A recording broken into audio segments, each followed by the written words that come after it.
Imagine só, uma jovem que entraria para a história como Catarina Howard nasceu em meio ao esplendor e às intrigas da nobreza inglesa, algum tempo entre 1518 e 1527. Sim, você não leu errado, há quase um século de incerteza sobre sua data exata de nascimento. Seu pai, Edmund Howard, terceiro filho do poderoso Duque de Norfolk, carregava um sobrenome que abria portas, mas uma herança que mal dava para sustentar a família. Sua mãe, Jocasta Culpeper, ou Joyce, como aparecia nos registros da época, era uma mulher notável, em plena Inglaterra do século XVI, onde a mortalidade infantil era uma sombra constante. Ela criou 11 filhos até a idade adulta, um feito quase milagroso. Joyce já havia sido mãe de 5 crianças com seu primeiro marido, Sir Ralph Legge, antes de se casar com Edmund e ter mais 6. Mas a vida não era um conto de fadas para a família Howard. Apesar do sangue azul, Edmund vivia em uma casa modesta em Lambeth, presente de seu pai, onde sonhava em escapar das amarras financeiras que sua linhagem impunha. Afinal, para um nobre Tudor, trabalhar era quase uma ofensa, mas a realidade batia à porta. Sem renda fixa, ele se virou como pôde, serviu como juiz de paz local e, mais tarde, assumiu o cargo de controlador de Calais. Mesmo assim, as dívidas o perseguiram. Empréstimos com amigos, credores batendo à porta, casamentos sucessivos. A vida de Edmund era uma dança perigosa entre a aparência de prestígio e a realidade de um bolso vazio. E onde estava Catarina nesse cenário? Aqui a história fica ainda mais intrigante. Seu nascimento é um quebra-cabeça. Alguns documentos sugerem 1518, outros, 1527. Mas um detalhe revelador pode nos aproximar da verdade. Em 1524, o testamento do sogro de Joyce, Sir John Legge, foi autenticado, e não há menção a Catarina. Já em 1527, a avó materna da menina a inclui em seu testamento, ao lado da irmã mais nova, Isabel. Logo, é provável que ela tenha vindo ao mundo entre 1522 e 1525. Uma criança de no máximo 6 anos quando perdeu a mãe, em 1528. O que aconteceu depois? O que sempre acontecia naqueles tempos, os filhos foram distribuídos entre parentes. Hoje isso pode soar cruel, mas na Inglaterra do século XVI era prática comum, até entre a realeza. Chama-se putting out, um sistema em que crianças, mesmo com pais vivos, eram enviadas para outras casas, seja para educação, serviço ou simplesmente para aliviar a carga familiar. Até o pequeno príncipe Eduardo, filho de Henrique VIII, foi separado de suas governantas aos 6 anos para ser moldado como futuro rei. Não era abandono, era estratégia. Catarina, com seus poucos anos, foi acolhida pela madrasta de seu pai, Agnes Howard, a viúva Duque de Norfolk, uma das mulheres mais influentes da Inglaterra, só abaixo da rainha e das filhas de Henrique. Por cerca de uma década, a menina viveu entre o solar de Chesworth, em Horsham, e a residência da duquesa em Lambeth. Um mundo de privilégios? Sim, mas também de disciplina. A casa era um verdadeiro internato aristocrático. Até uma dúzia de jovens, entre pupilos e serventes, dividiam o quarto das donzelas, um espaço onde as diferenças sociais se diluíam, até certo ponto. Ali Catarina aprendeu, brincou, discutiu e dividiu a cama com meninas de origens diversas. Mas não se engane, seu sobrenome Howard lhe garantia um tratamento especial. Mesmo em meio à aparente igualdade, sua linhagem falava mais alto. Era uma criança cheia de vida, cercada por irmãs de criação, mas com um futuro já traçado pelo sangue e pelas ambições daqueles que a rodeavam. Quem diria que aquela menina, criada entre risos e lições de etiqueta, um dia se tornaria rainha, e que seu destino seria tão trágico quanto fascinante? E aqui estava a semente de um destino que a marcaria para sempre. Não era apenas o sangue Howard que a distinguia, mas a própria falta de limites que a cercava. Enquanto outras jovens nobres eram criadas sob o peso de regras rígidas, Catherine desfrutava de uma liberdade perigosa, ou talvez, uma liberdade demasiado conveniente para aqueles que a manipulavam. A duquesa viúva, embora bem-intencionada, governava sua casa com uma mão trêmula, seja pela idade, seja pela indulgência excessiva. E em um lar onde 100 almas se moviam como peças de um jogo, quem notaria os passos errados de uma menina de 13 anos? Era impossível ignorar. Catherine não carregava a compostura esperada de uma futura dama da corte. Seus gestos eram soltos, seu riso fácil demais. Alguns diriam que era encanto, outros falta de decoro. Mas quem poderia culpá-la? Afinal, ela fora criada entre irmãs de criação de origens duvidosas, onde a linha entre servidão e intimidade se esvaía. A etiqueta lhe era ensinada, sim, como caminhar, como curvar-se, como endereçar um duque ou uma duquesa com a reverência devida. Mas as lições mais profundas, aquelas que moldam o caráter, eram deixadas ao acaso. E o acaso, como sabemos, tem um gosto amargo por tragédias. Sua educação, embora típica para uma nobre Tudor, era superficial. Aprendeu a dançar com uma graça que deixava os cortesãos sem fôlego, seus passos leves como se desafiassem a gravidade. A música? O alaúde e o virginal respondiam a seus dedos com uma doçura que prometia grandeza. Mas a erudição? Aí residia o problema. Enquanto as princesas Tudor devoravam filosofia, história e línguas, Catherine mal dominava as letras. Não por falta de inteligência, não, mas porque ninguém se importou em cultivá-la. Afinal, para que uma mulher precisaria de livros quando seu corpo já era um instrumento tão valioso? E então chegou ele, Henry Manox, o mestre de música 10 anos mais velho, com um sorriso que prometia segredos e mãos que ensinavam mais do que escalas musicais.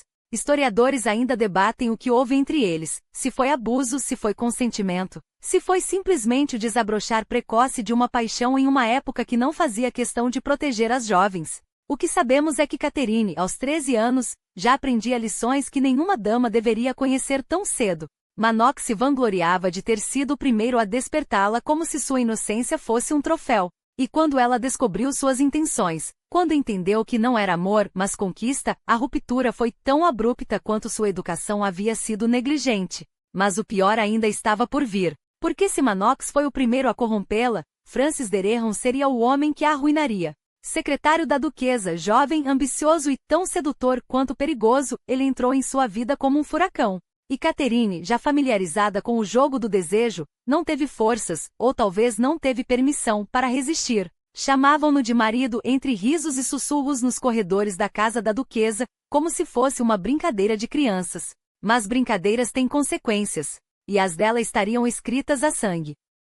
Com apenas alguns anos a mais que Manox, um homem em plena força da juventude, enquanto Catherine mal havia deixado a infância para trás, Francis Dereham entrou em sua vida como um incêndio que consome sem piedade. 14, 15 anos. Pouco importava. O tempo para eles era uma ilusão enquanto trocavam juramentos em sussurros e presentes carregados de significado. Ele a chamava de esposa e ela, sem hesitar, respondia marido, como se aquelas palavras tivessem o poder de selar um destino que a igreja já considerava irrevogável. Veludo, flores de seda, uma braçadeira bordada com fios de ouro. Cada gesto era uma promessa, cada objeto, uma prova de um amor que não conhecia limites. E quando Francis partia a negócios, deixava-lhe não apenas saudades, mas também sua confiança, moedas, segredos, a certeza de que ela guardaria tudo como se fosse sagrado. Mas como explicar que uma jovem tão ocupada, afinal, Catherine comandava Maiden's Chamber com uma autoridade que muitos invejavam, encontrasse tempo para tantos encontros clandestinos? A duquesa nunca soube. Ou talvez tenha escolhido não ver. Por meses o segredo se manteve intacto, alimentado por risos roubados e toques furtivos. Para quem os observasse de fora, seria fácil acreditar que aquele romance acabaria em um altar, coroado pela bênção de Deus e pela aprovação dos homens. Afinal, na Inglaterra tudoriana, um casal que trocava votos em particular já estava, aos olhos da igreja, precontratado, quase tão vinculado quanto se o padre tivesse abençoado a união. Que belo futuro poderiam ter tido não fosse pela traição de um coração ferido. Henry Manox, esse primeiro amor esquecido, não suportou ver Catherine nos braços de outro. Com a dor de quem foi substituído, escreveu uma carta anônima deixada ironicamente no banco da igreja, onde todos se ajoelhavam para pedir perdão pelos próprios pecados. A duquesa, ao ler as palavras que denunciavam a relação de sua protegida com Dereham, não teve escolha. O secretário foi exilado para a Irlanda jurando voltar. Mas quando finalmente cruzasse o mar novamente, Catherine já não seria mais a mesma moça ingênua que esperava por ele. Seria a rainha da Inglaterra. E que dor deve ter sido para ela, ao ver seu amor ser arrancado de suas mãos não por falta de desejo, mas por uma questão de sangue. Afinal, uma Howard, sobrinha do poderoso Duque de Norfolk, não poderia se casar com um mero secretário, por mais nobre que fosse seu coração. Dereham era melhor nascido que Manox, sim, mas ainda assim, insuficiente. Para uma mulher cujo destino estava escrito nas estrelas da corte, o casamento com um homem comum era um luxo que não lhe pertencia. O outono de 1539 trouxe consigo não apenas folhas secas, mas também uma oportunidade dourada. Henrique VIII, insatisfeito com Ana de Cleves antes mesmo de desposá-la, já buscava uma saída. E o Duque de Norfolk, sempre atento às marés do poder, viu sua chance, uma Howard no círculo íntimo da nova rainha. Catherine, recém-órfã do pai, foi enviada à corte como uma peça no tabuleiro de seu tio, jovem, maleável e, acima de tudo, disponível. Não demoraria para que seus olhos, ainda úmidos pelas lembranças de Dereham, se deparassem com outro homem, Thomas Culpeper, primo distante, favorito do rei e herdeiro de uma linhagem que, como a dela, carregava o sangue dos Howard. Seriam eles já conhecidos antes? Alguns historiados sussurram que sim. Outros juram que o destino os uniu somente em Westminster. Mas uma coisa é certa. Quando Henrique VIII finalmente notou Catherine, Culpeper já havia deixado sua marca nela. E o rei, um homem que enxergava o mundo como um banquete onde tudo lhe pertencia, não demoraria a querer provar também daquele fruto proibido. Porque afinal, que homem em seus 50 anos, cansado de esposas que o decepcionavam, de noites sem paixão, de um corpo que já não respondia como antes, não se renderia à tentação de uma jovem de 17 anos, cujos sorrisos prometiam devolver-lhe a juventude? Henrique, que havia rejeitado Ana de Cleves com um desdém quase cruel, ela não é nada como me descreveram. Agora cruzava o Tâmisa com uma frequência suspeita, rumo a Norfolk House, onde uma certa dama de companhia já era chamada, nos corredores do poder, de a amante do rei. A corte, sempre ávida por escândalos, observava. Os conservadores religiosos, liderados pelos Howard, viam em Catherine uma aliada contra a heresia protestante que Ana de Cleves supostamente representava. E a jovem, não tinha educação formal, nem a astúcia de uma Ana Bolena, nem a doçura calculada de Jane Seymour. Mas tinha algo muito mais poderoso, o desejo de um rei. E por enquanto, isso parecia ser suficiente. Até que a história, como sempre, provasse o contrário. O retrato que nos chega de Catherine Howard é o de uma jovem cujo rosto parece esconder tanto quanto revela. Aqueles cachos ruivos, quentes como o outono inglês, enquadram um olhar castanho que transborda uma mistura perigosa de inocência e conhecimento precoce. Não é à toa que Obeia a capturou assim, com os lábios carnudos entreabertos, como se prestes a sussurrar um segredo que só o rei merecia ouvir. O nariz levemente proeminente, as sobrancelhas arqueadas com precisão quase calculada, tudo nela parecia desenhado para seduzir um homem que já não se contentava com menos que a perfeição. E que perfeição era aquela? Não há de uma santa nem há de uma intelectual, mas há de uma criatura feita sob medida para os desejos de Henrique VIII, jovem, dócil e, acima de tudo, disponível. Os esboços de Oben, aqueles traços rápidos e quase íntimos, sugerem uma mulher mais cheia do que a miniatura oficial deixaria transparecer. Um corpo que prometia prazeres que Ana de Cleves, com sua rigidez germânica, jamais poderia oferecer. Mas é irônico, não é? Que justamente essa jovem, cuja imagem foi preservada com tanto cuidado pelos pincéis do mestre, tenha sido apagada com igual empenho pela história. Henrique, em sua fúria por reinventar o passado, fez questão de queimar até as lembranças dela. Restaram-nos apenas sombras e suposições. Será que este rosto, este perfil delicado, pertence mesmo a Catherine? Ou será que, como tudo na corte dos Tudor, até a identidade é uma questão de conveniência? Os que a conheceram, porém, não tinham dúvidas. Pequena, bonita, de espírito vivo, assim a descreviam os que circularam por Hampton Court naqueles meses de 1540, quando o rei, como um homem possessivo por um brinquedo novo, cobria-a de joias, sedas e terras. Não eram presentes, eram investimentos. Cada colar de pérolas, cada vestido bordado com fios de ouro, cada propriedade concedida era uma aposta. A aposta de que, desta vez, o corpo frágil de uma adolescente poderia realizar o milagre que nem Ana Bolena, nem Jane Seymour, em sua breve glória, haviam conseguido. Henrique, afinal, não era mais o príncipe vigoroso que conquistara corações e batalhas. Era um homem doente, obeso, com as pernas ulceradas e o orgulho ainda mais ferido. Precisava de um herdeiro. Precisava de prova de que ainda era um rei. E Catherine parecia disposta a dar-lhe exatamente isso.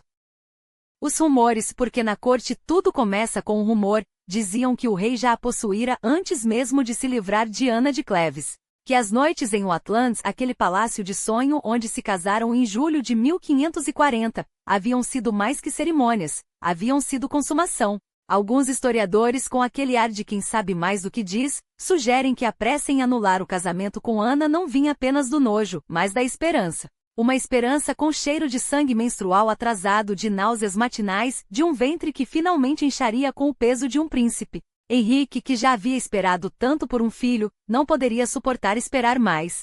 E assim a nova rainha, e porque rainha ela era, agora com um brasão de rosa coroada e um lema que era quase uma prece, non altre volonté que la sienne, iniciou seu reinado como um sonho de verão. Henrique, que há anos não demonstrava tanto afeto público por uma esposa, parecia rejuvenescer. Ele a beijava em público, ria de suas brincadeiras infantis, enchia seus aposentos de presentes que mais pareciam oferendas a uma deusa. Até os cortesãos tão cínicos, tão acostumados a ver rainhas caírem, se permitiam sorrir. Afinal, quem poderia resistir àquela cena? Um rei idoso finalmente feliz, e uma jovem tão grata por sua sorte que mal ousava pisar sem permissão. Mas havia algo de inquietante naquela devoração, porque Henrique não era um homem que amava sem condições. Seu afeto era uma moeda, e ele esperava retorno. Catherine, astuta o suficiente para sobreviver na corte dos Howard, aprendeu rápido, seu papel não era governar nem questionar, nem sequer existir além dos limites que ele traçava. Enquanto Catherine de Aragão ousara reger o reino em sua ausência, enquanto Ana Bolena discutira teologia e política como se fosse sua igual, Catherine se contentava em ser exatamente o que ele queria. Intercedia por prisioneiros, como a pobre condessa de Salisbury, aquela mulher quebrada pela traição do filho, mas sempre com um sorriso, sempre com a humildade de quem pede, nunca de quem exige. Quando Henrique, em seus acessos de raiva, ameaçava cortar cabeças, ela baixava os olhos e murmurava concordância. Quando ele, em raros momentos de fraqueza, permitia que ela dançasse ou cantasse, ela o fazia com uma graça que parecia dizer: "Veja, meu senhor, sou apenas sua." E por um tempo funcionou. Até que a história, como sempre, provasse que nenhum homem, nem mesmo um rei, consegue domar o passado. E que nenhuma mulher, por mais dócil que pareça, escapa das sombras que carrega consigo. Mas a verdadeira tragédia de Catarina Howard não estava nos erros que cometeu, estava na armadilha que nunca viu se fechar. Porque enquanto o rei se consumia em dores e isolamento, ela, jovem e cercada de olhares invejosos, descobriu que a corte não era um palácio de sonhos, mas um labirinto de espelhos distorcidos. Cada sorriso que recebia escondia uma faca, cada elogio, uma acusação em potencial. E foi assim que a solidão a levou até Thomas Culpeper. Não era amor. Como poderia ser, quando o coração já pertencia a um homem que a tratava como uma boneca de porcelana? Era algo mais perigoso, a ilusão de controle. Enquanto Henrique, trancado em seus aposentos, se afogava em ungüentos e murmúrios de médicos, Catarina permitiu-se acreditar que poderia, apenas por um instante, ser dona de seu próprio destino. As cartas trocadas às escondidas, os encontros furtivos nos corredores escuros, não eram atos de paixão, mas de desespero. Um grito abafado contra as paredes de uma gaiola dourada. E Jane Boleyn, a viúva de George, sabia disso melhor que ninguém. Ela, que havia visto a própria família ser destruída pela fúria de Henrique, agora sussurrava conselhos envenenados no ouvido da rainha. "Ninguém precisa saber", ela dizia, enquanto ajudava a organizar os encontros. "O rei está doente, fraco. Você é jovem, merece ser feliz." Mas Jane não agia por lealdade, agia por vingança. Porque se havia uma coisa que a corte de Henrique VIII ensinava às mulheres era que a sobrevivência não vinha da inocência, mas da astúcia. E se Catarina ia queimar, que ao menos arrastasse outros com ela. Os rumores, é claro, começaram a circular. Primeiro como murmúrios nos salões, depois como olhares demorados quando Culpeper passava. Catarina, em sua ingenuidade, achou que poderia silenciar as línguas com mais carinho, mais presentes, mais risadas altas nos banquetes. Mas a corte era como um animal faminto, uma vez que sentia o cheiro de sangue, não parava até devorar a presa. E então veio a carta. Não uma das cartas de amor que trocava com Culpeper, mas uma denúncia. Alguém, talvez um criado traído, talvez um nobre ambicioso, entregou nas mãos do rei não apenas a prova dos encontros secretos, mas os fantasmas do passado de Catarina, os anos com Manox, os segredos com Dereham. Henrique, que havia perdoado traições, intrigas e até heresias, não podia tolerar uma coisa: a humilhação. Porque se havia algo que um homem como ele não suportava era ser o último a saber que sua esposa e sua rainha o consideravam um velho doente enquanto ria com outro nos bastidores. A queda foi tão rápida quanto sua ascensão. Um dia Catarina ainda dançava, envolta em sedas e joias, a menina que havia conquistado um rei. No outro, era uma prisioneira, arrastada para a torre enquanto as mesmas pessoas que a haviam aplaudido agora cuspiam em seu nome. Henrique, em sua fúria, não se contentou em executá-la, queria apagar sua existência. Ordenou que seu nome fosse riscado de todos os registros, que seus retratos fossem queimados. Como se, ao destruir cada vestígio dela, pudesse destruir também a vergonha de ter sido enganado. Mas aqui está a ironia cruel. Catarina Howard não foi destruída por seus erros. Foi destruída por acreditar, mesmo que por um instante, que poderia ser livre. E então veio a traição mais íntima de todas, não dos inimigos, mas daqueles que juraram lealdade com um sorriso nos lábios. Jeanne Rochefort, a lady que se dizia amiga, foi a primeira a cravar a adaga. Com voz doce e palavras cuidadosamente escolhidas, ela revelou como havia sido a mensageira dos suspiros de Catarina, a guarda silenciosa de portas fechadas, a cúmplice dos encontros que o rei jamais deveria conhecer. Cada palavra sua era um prego no caixão da rainha. Eu mesma vi. Eu mesma ouvi. E o pior, ela não mentia. Não precisava. A verdade, quando convenientemente distorcida, já era condenação suficiente. Mas o golpe final não veio de testemunhos, veio de um papel amarelado, escrito à pressa, com tinta que secou em lágrimas. Uma carta. A carta, encontrada entre os pertences de Thomas Culpeper, como se o destino quisesse que Henrique a lesse. Mestre Culpeper, recomendo-me a vós com todo o meu coração. As palavras de Catarina tremiam no pergaminho, quentes demais para uma rainha, perigosas demais para uma mulher casada com um homem como Henrique VIII. Nunca pensei que a doença vos atingisse tão forte. Estou ansiosa para vos ver, para conversar, E ali, entre linhas trêmulas, a confissão que não precisava ser dita, o desejo, a dependência, a ilusão de que aquele amor poderia ser mais forte que uma coroa. Era a única carta que restava dela. A única voz que Catarina não pôde calar. E era demolidora. Os historiadores dirão que foi um erro de cálculo contratar rostos conhecidos para sua casa real. Mas não, foi um ato de desespero. Catarina, a menina que fora passada de mão em mão como moeda de troca, agora rainha, queria cercar-se daqueles que a conheciam antes. Antes da corte, antes do rei, antes do peso da coroa esmagar seus ossos. John Bulmer, a antiga companheira de Norfolk House, escreveu-lhe com uma cortesia que cheirava a chantagem. Confio que Sua Majestade não esquecerá sua secretária. Como se dissesse, lembra do que eu sei, lembra do que todos sabem? E Catarina, ingênua ou corajosa demais, abriu as portas. Até para Francis Dereham. Ah, Dereham, o homem que deveria ter sido enterrado no passado, mas que ressurgiu como um fantasma faminto. A duquesa de Norfolk, sua própria tia, o recomendara. Ela que sabia dos beijos roubados, das noites compartilhadas, do contrato informal que unira seus corpos muito antes de qualquer anel real. Por que arriscar? Talvez por dinheiro. Talvez por medo. Ou talvez porque, no fundo, a duquesa também acreditava que uma rainha poderia apagar seu passado com um decreto. Mas o passado não se apaga. Ele espera. E quando Cranmer, o arcebispo, recebeu as primeiras sussurros de John Lascelles, um reformista que odiava os Howards tanto quanto amava Deus, o mecanismo da destruição foi acionado. Há rumores, majestade. Rumores que mancham o leito real. Henrique, que já não amava Catarina, agora tinha uma desculpa para odiá-la. E um rei que odeia não pergunta por provas, ele exige sangue. Os interrogatórios começaram. Henry Manox, o primeiro a tocar Catarina, confessou tudo, menos o que realmente importava. Dereham, porém, não teve a mesma sorte. Sob pressão, ele desenterrou cada detalhe sujo, cada promessa quebrada, cada noite em que Catarina fora sua antes de ser do rei. E enquanto as paredes do palácio fechavam-se ao redor dela, enquanto seus privilégios eram revogados um a um, Catarina deve ter entendido finalmente a lição que todas as rainhas antes dela aprenderam. A corte não perdoa. E o amor, especialmente o amor proibido, é sempre o primeiro a ser sacrificado. O que começou como um romance ardente, aqueles olhares furtivos nos corredores do palácio, os suspiros trocados à sombra dos tapeçarias, os juramentos sussurrados no calor da juventude, transformou-se em um labirinto de negações e meias-verdades quando as paredes da torre começaram a fechar-se. Dereham, sob o peso das acusações, desfiou cada momento íntimo que partilhara com Catarina, mas insistiu com uma paixão quase desesperada, que entre eles existira um pré-contrato, um vínculo sagrado que, se provado, poderia ter salvado ambos. Porém, quando questionado se o haviam renovado após o casamento real, sua voz falhou. Não, não havia renovação. Não havia prova.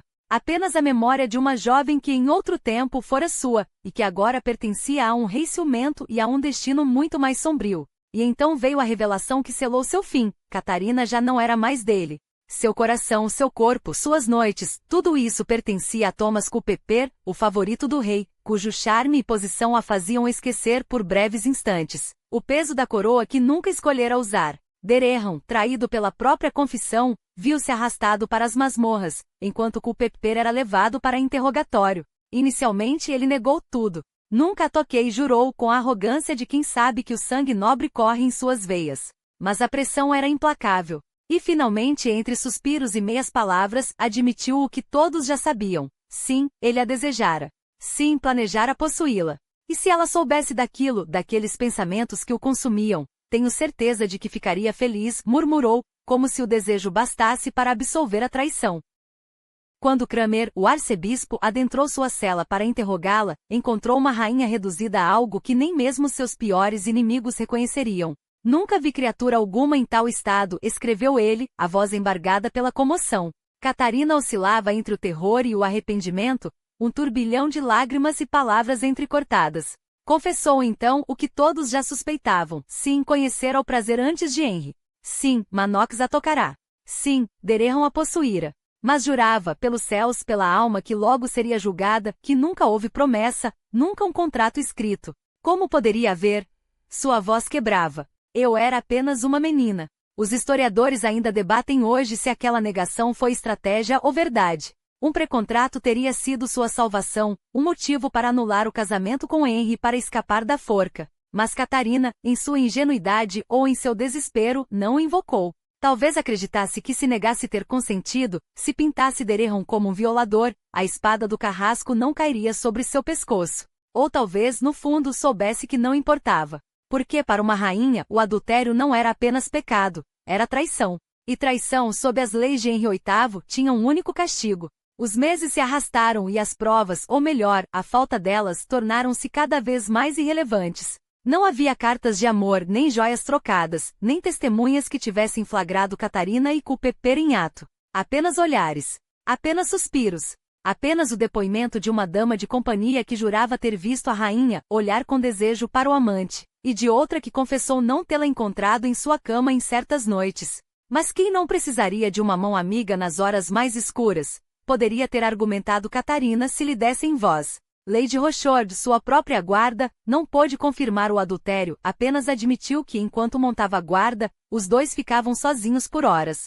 Não posso pensar de outra forma, disse, e aquelas palavras bastaram para condená-la também. Em fevereiro de 1542, o veredicto foi selado. Derehan e Culpeper seriam esquartelados, arrastados e enforcados, uma morte lenta, cruel, reservada aos traidores. Mas Culpeper, por sua linhagem, ganhou a misericórdia do machado. Henry, que um dia o chamara de amigo, agora assinava sua sentença com a mesma caneta que escrevera leis para executar loucos, como a pobre Lady Rochford, cuja mente se quebrara sob o peso da culpa. Catarina, por sua vez, recebeu a notícia com uma calma que assombrou até seus algozes. Na noite anterior à execução, não chamou um confessor, não chorou. Em vez disso, pediu que lhe trouxessem o bloco do carrasco. Quis praticar. Quis sentir o frio da madeira contra a pele, ensaiar o último gesto de uma vida que aos 19 anos, já estava acabada. E quando o amanhecer chegou, ela caminhou até o cadafalso com uma dignidade que nem mesmo suas acusações puderam manchar.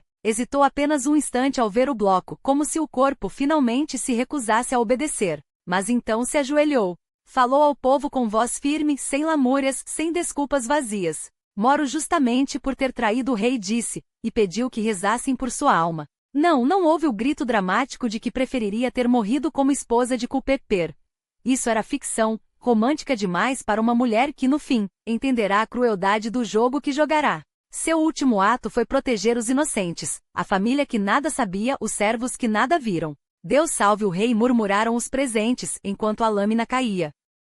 E assim, Catarina Howard, ou a menina que rira demais, que amara demais, que viverá demais, foi reduzida a um nome em uma lista de condenadas. Os cronistas a chamariam de prostituta, de tentadora, de femme fatale. Sua sexualidade, que um dia fora sua força, tornou-se sua maldição, o único prisma pelo qual a história a enxergaria. Mas entre as linhas dos documentos, nos silêncios dos depoimentos, há uma verdade mais cruel. Catarina não foi destruída pelo desejo. Foi destruída por ser jovem em um mundo que não perdoava a juventude. Por ser mulher em uma corte que devorava mulheres. Por ter acreditado, mesmo que por um instante, que o amor, mesmo proibido, poderia ser mais forte que a coroa. E isso, no fim, foi seu verdadeiro crime. Mas a condenação de Catarina não foi sobre ela. Foi sobre eles, sobre um sistema que mediu com réguas diferentes a moral de homens e mulheres, que transformou sua juventude em pecado e sua ingenuidade em crime. Hipocrisia pura, disfarçada de justiça. Porque se olharmos além dos pecados que lhe atribuíram,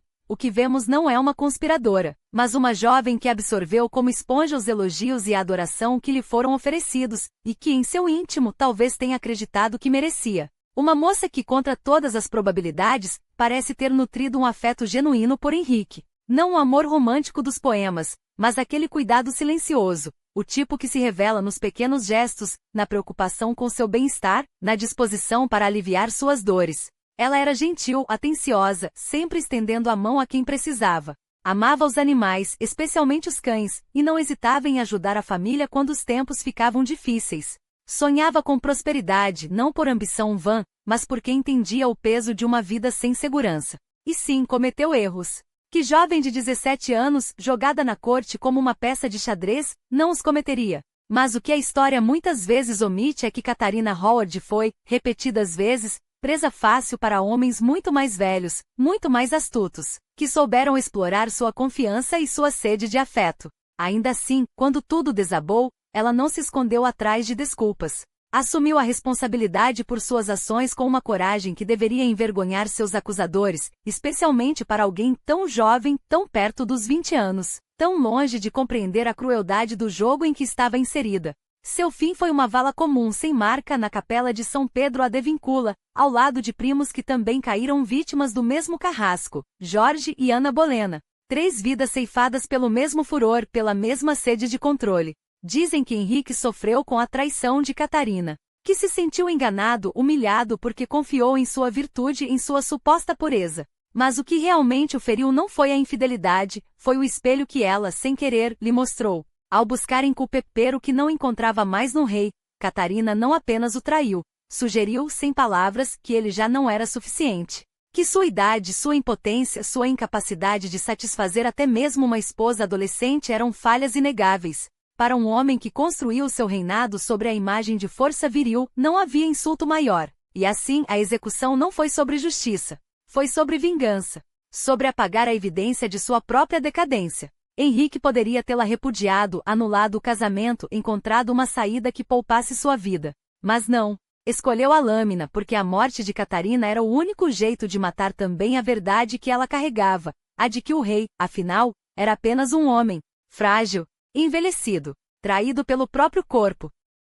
Talvez por isso, tão pouco tempo depois, seus olhos tenham se voltado para Catarina Parr. Não por acaso, uma mulher de 31 anos, madura, instruída, capaz de conversas que não girassem em torno de caprichos juvenis. Alguém que finalmente estava à sua altura. Alguém que, como sua primeira Catarina de Aragão, podia oferecer companheirismo sem a sombra da humilhação. Há uma ironia cruel nisso. O mesmo homem que condenou uma jovem por buscar prazer fora do leito conjugal agora se refugia nos braços de uma mulher que, acima de tudo, lhe devolve a ilusão de dignidade.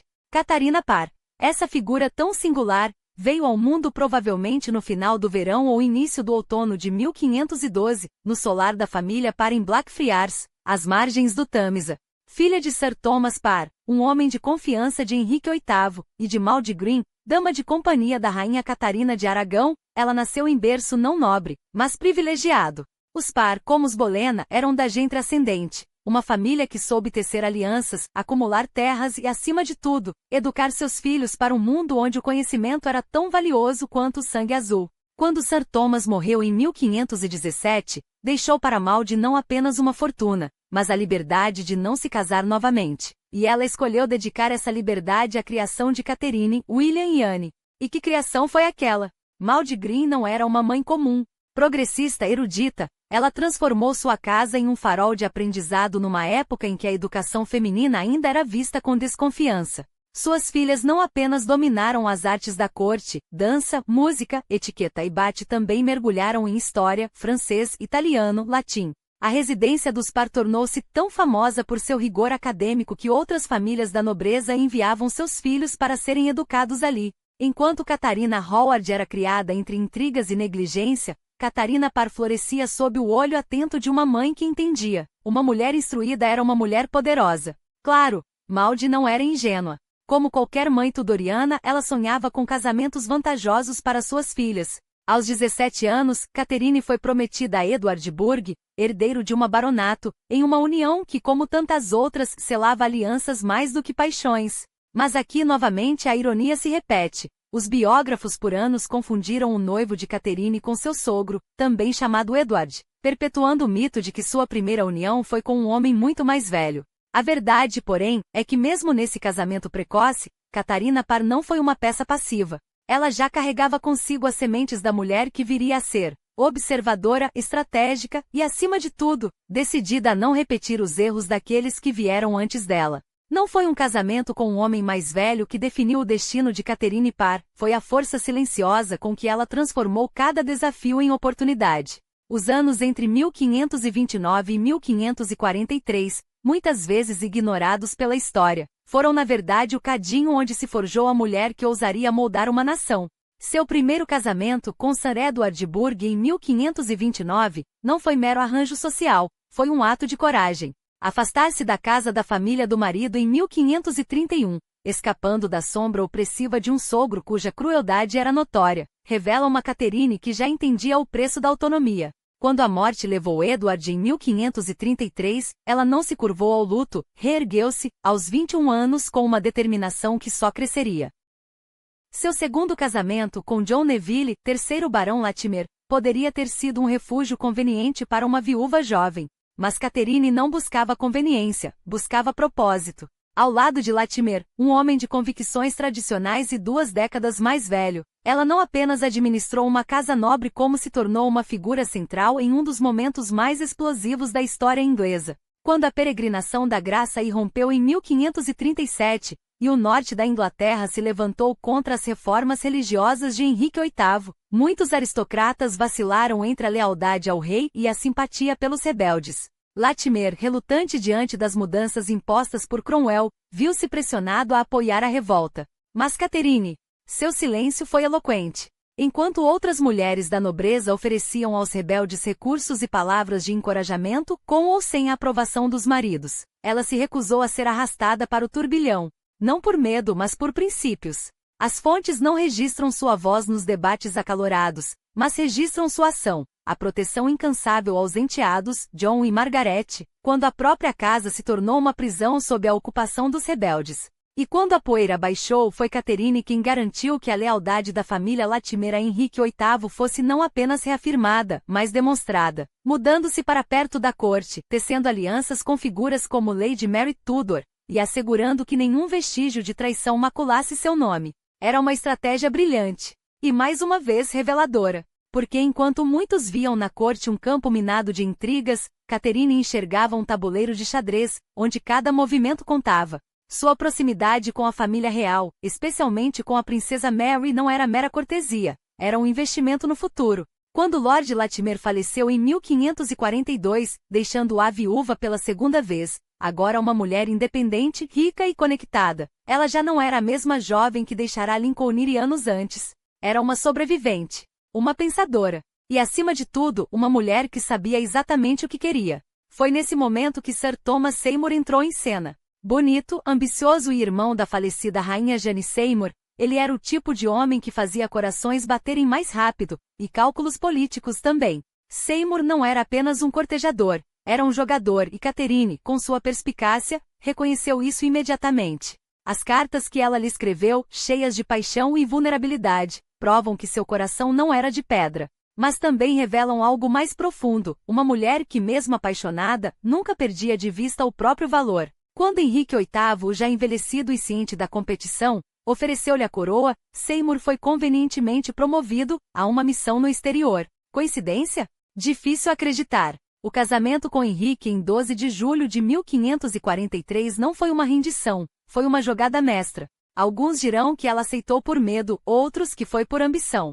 Mas os que conhecem Catherine Parr sabem a verdade. Ela viu no rei não um tirano, mas uma oportunidade. Um homem cuja confiança poderia ser conquistada, cuja influência poderia ser direcionada, e cujo legado, e o da Inglaterra, poderia ser moldado por mãos mais hábeis que as suas. Se havia um plano religioso por trás dessa união, como sugerem alguns biógrafos, não era mera piedade, era visão. Catherine não queria apenas sobreviver à corte. Queria transformá-la. E pela primeira vez na história, uma rainha da Inglaterra estava prestes a provar que uma mulher poderia fazer exatamente isso. Não era apenas a piedade que movia Catherine Parr. Era uma estratégia calculada, revestida de compaixão. Quando ouviu fala sobre defender valores protestantes, não foi por acaso. Sua proximidade com Lady Mary, forjada em anos de confiança mútua, tinha raízes profundas. A própria Catherine fora afilhada de Catherine de Aragão, a mãe que Mary perderá. E o nome que carregava Catherine era uma homenagem deliberada, um laço simbólico entre as famílias Parr e Tudor, tecido por Sir Thomas e Maud Parr com orgulho e propósito. Não era mera coincidência. Era destino sendo costurado com fios de lealdade e ambição. Ela via em Mary não apenas uma jovem necessitada de orientação, mas uma peça-chave no tabuleiro político e religioso da Inglaterra. E se os filhos mais novos de Henry, Elizabeth e Edward, careciam de uma figura materna, Catherine se dispunha a ser muito mais que isso, uma mentora, uma protetora, uma arquiteta de seus futuros. Adaptou-se ao papel de rainha consorte com uma naturalidade que deslumbrava a corte. Não houve hesitação nem falsidade, apenas a graça de quem nasceu para governar, mesmo que por trás de um trono ocupado por outro. O casamento começou como um conto de fadas político. Henry, orgulhoso de sua nova esposa, exibia-a como um troféu de virtude e intelecto. E por que não? Catherine era tudo o que suas predecessoras não haviam sido. Culta, serena, capaz de debater teologia com a mesma destreza com que administrava uma casa. Os retratos que dela restam, o Melton Constable com sua postura altiva, o trabalho de Mestre João, o pintor da corte capturando sua elegância em traços precisos. O meio-busto da National Portrait Gallery, onde seus olhos castanhos parecem penetrar o observador, revelam uma mulher no auge de seu poder. Alta, esbelta, de cabelos em tons de cobre e pele alva, ela era a encarnação da sofisticação tudoriana.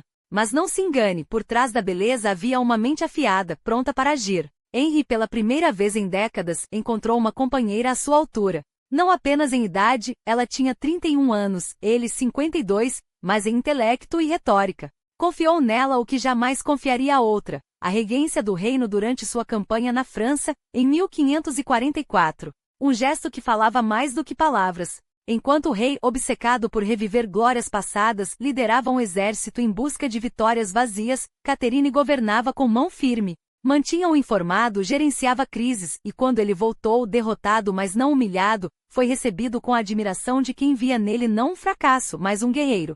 Henry, grato, elogiou-a publicamente. Ela havia provado que uma mulher poderia ser tão capaz quanto qualquer homem, talvez até mais. Mas foi nos momentos de fraqueza do rei que Catherine brilhou de verdade.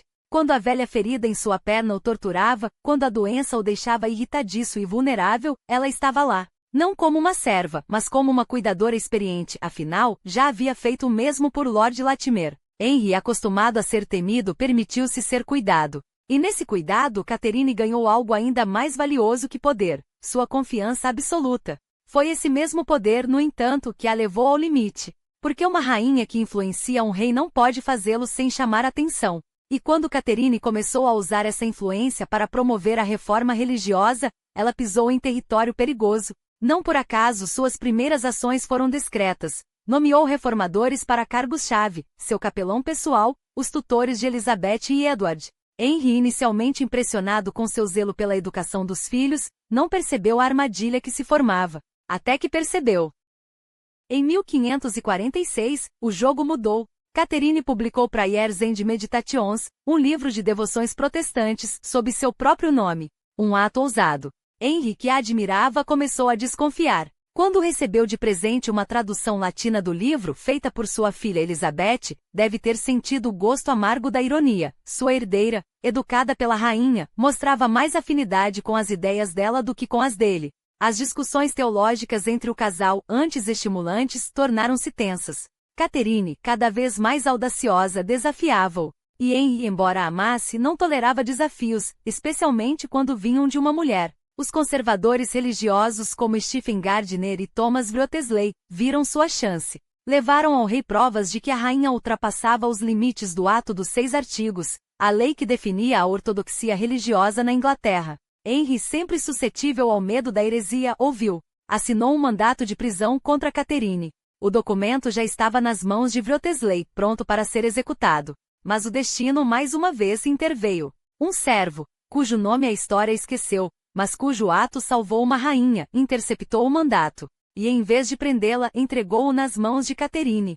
Ela seguiu o papel com os dedos trêmulos, sabendo que pela segunda vez em sua vida, estava à beira do abismo. A diferença? Desta vez, não havia um marido doente para morrer convenientemente.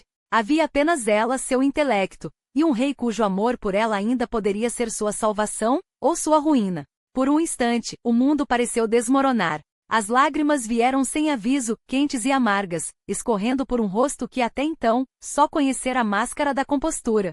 Catherine Parr, a rainha que sobrevivera a intrigas, a um rei volúvel e à sua própria audácia, agora se via frágil, não pela ameaça de uma espada ou de um decreto real, mas pelo peso de uma verdade que a esmagava por dentro. Como pôde ele? A pergunta ecoava em seu peito enquanto os dedos apertavam o tecido do vestido, como se pudessem espremer dali a dor que a consumia. Mas Catherine não era mulher de se render ao desespero. Com um suspiro trêmulo enxugou as lágrimas e ergueu o queixo. Se Henry VIII a ensinara algo, era que a sobrevivência dependia de estratégia, não de fraqueza. Quando o rei a confrontou furioso com sua ousadia em desafiá-lo, com sua recusa em curvar-se sem questionar, ela não vacilou. Com voz suave mas firme transformou a rebeldia em devoção. Meu senhor, meu rei, murmuraria, os olhos baixos em falsa submissão, minha única intenção foi aprender com vossa sabedoria, tão vasto quanto o céu. E se ousei discordar, foi apenas para aliviar o fardo de vossas dores, que sei quanto vos atormentam. Uma mentira elegante, tecida com fios de verdade. Henry, afinal, adorava ser lisonjeado, e sua saúde decadente o tornava ainda mais suscetível à adulação. E então, o golpe final, uma reverência perfeita, os dedos entrelaçados em gestos de lealdade inquebrantável. Meu lugar está aos vossos pés, majestade. Sempre. Palavras que poderiam ser interpretadas como mera retórica, não fosse o fato de que anos depois, em As Lamentações de uma Pecadora, ela as repetiria com convicção genuína. Catherine acreditava de fato no dever feminino de obediência, mas não na submissão cega. Para ela a virtude de uma mulher não estava em silenciar, mas em saber quando falar, e acima de tudo, em saber como. A ironia. A mesma rainha que pregava modéstia e recato em seus escritos, que aconselhava as mulheres a se curvarem aos maridos como instrumentos de Deus, era também a mulher que, aos 35 anos, finalmente ousou quebrar todas as regras. Não por ambição, não por cálculo, mas por amor. Thomas Seymour, com seu sorriso ardente e suas promessas de uma vida além dos salões sufocantes da corte, foi seu pecado e sua redenção. Um casamento às escondidas ainda de luto por Henry, enquanto a Inglaterra sussurrava escandalizada. Um ato de rebeldia tão fora de seu caráter metódico que até hoje faz os historiadores franzirem a senho. O que a levou a tanto? Talvez tenha sido a liberdade.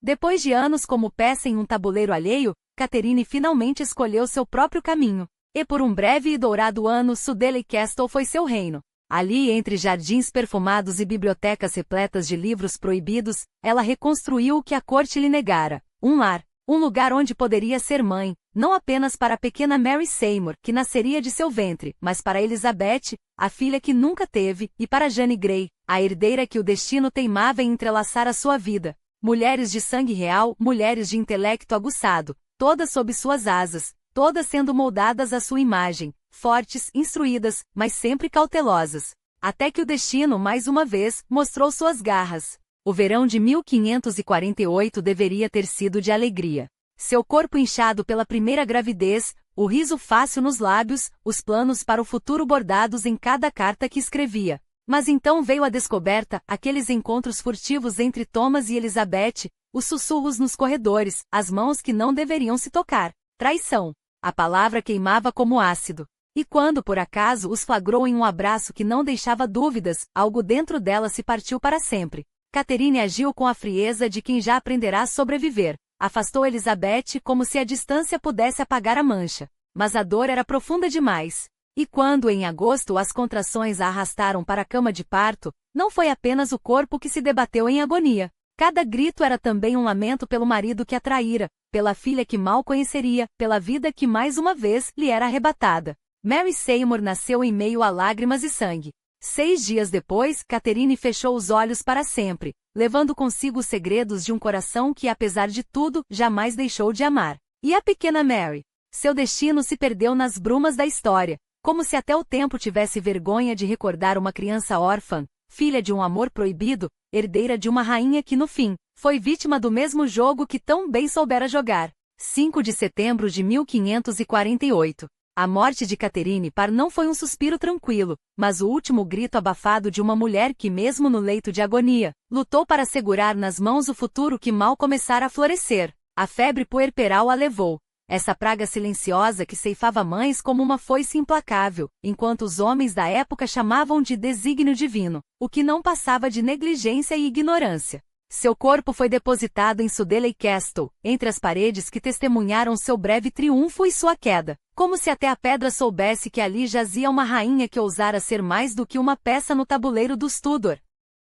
E então veio a traição. Menos de um ano depois, Thomas Seymour pagou com a cabeça seus jogos de ambição, e a pequena Mary, agora duplamente órfã, foi entregue aos cuidados de Catherine Villogugui, duquesa de Suffolk, aquela que, como ela, carregava no peito a chama da reforma e no espírito a teimosia de quem se recusa a curvar-se. Mas o que é uma criança sem nome em um mundo que devora os fracos? Os historiadores sussurram que Mary não sobreviveu à infância, que seu fôlego se apagou antes que pudesse completar 2 invernos. Como se o destino, cruel em sua ironia, tivesse decidido que nem mesmo o sangue de uma rainha bastaria para salvar uma filha nascida do pecado e da paixão. E no entanto, como Catherine Parr se recusou a ser esquecida. Foi ela quem, com palavras afiadas como adagas e uma inteligência que ofuscava até os mais arrogantes lordes da corte, convenceu Henrique VIII a restaurar suas filhas ao lugar que lhes fora roubado. Mary e Elizabeth, 2 princesas que sem sua intervenção, talvez jamais tivessem herdado um reino. Foi ela quem plantou as sementes do protestantismo em solo inglês, regando-as com tinta e orações enquanto os bispos conservadores rangiam os dentes. Uma mulher de 3 gerações de sangue recém-nobre e, no entanto, sua erudição fazia tremer os pilares de Oxford. Que ironia deliciosa! A última esposa de Henrique, a menos glorificada em canções, foi talvez a que mais moldou o futuro que ele jamais viu. Mas seu legado não termina aí. Olhe para Edward VI, aquele menino rei cujas políticas foram esculpidas por suas mãos invisíveis. Olhe para Elizabeth I, a Elizabeth, cuja educação, cuja fé, cuja visão de um império foram forjadas nas lições que Catherine lhe sussurrou entre as páginas dos livros que ela mesma traduzira. Uma rainha que aprendeu, desde cedo, que o poder não se herda apenas pelo sangue, mas se conquista com a mente.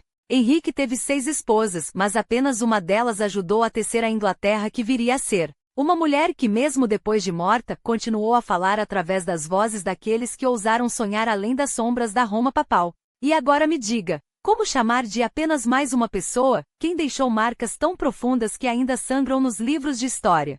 Catherine Parr não foi uma nota de rodapé, foi um terremoto disfarçado de dama. Uma rainha que, quando o mundo lhe ofereceu um cetro, preferiu empunhar uma pena. E enquanto os homens da sua época lutavam por terras e títulos, ela conquistava algo muito mais perigoso, o futuro.